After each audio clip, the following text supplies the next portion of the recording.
Hello, self-care coffee break number 3. We're staying with emotions. I mentioned last time that you could color the umbrellas if you liked. Using color and emotion is a really powerful way to feel into the emotion more deeply and work with the emotion. And I love taking a color emotion mindful walk.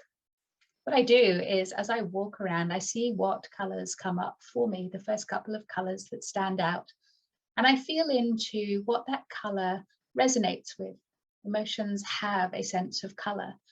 Gratitude for me is green, for example. Joy is yellow. Happiness is pink.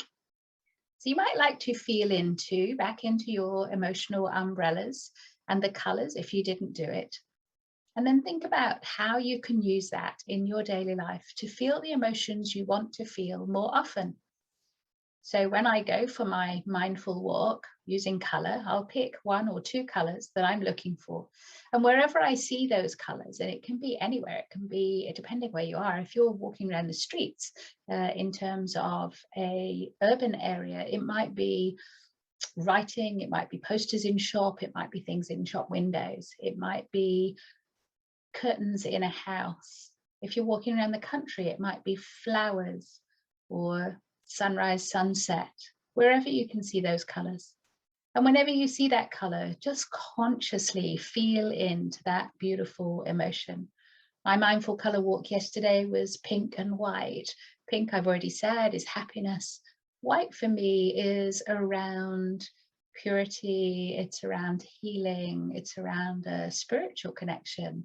And so that raises all sorts of beautiful feelings in me as I see those white, and there just seemed to be a lot of pink and white flowers yesterday. So I want you to start to get really curious and aware of the emotions that you feel and the colors that are linked to those. And then what you can do is when you want to feel, say, happy, then just think of something pink.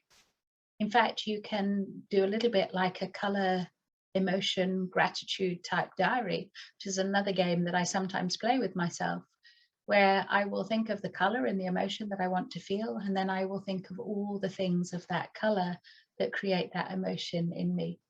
Nature often features in my mindful processes, so do people and so do places that I've been at. So all about emotions and colors today. I want you really to feel into the color of different emotions. See if you can begin to get really specific and discrete, separating out two that might be similar but might have very different colors.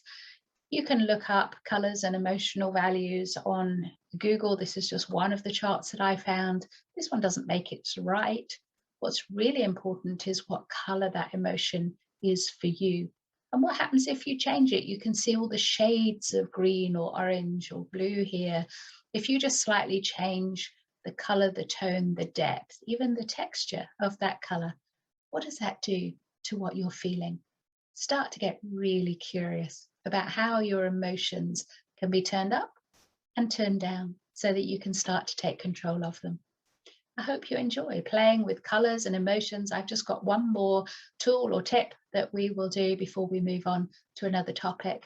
So I look forward to talking to you next time about colors, emotions, and heart spirals. See you soon.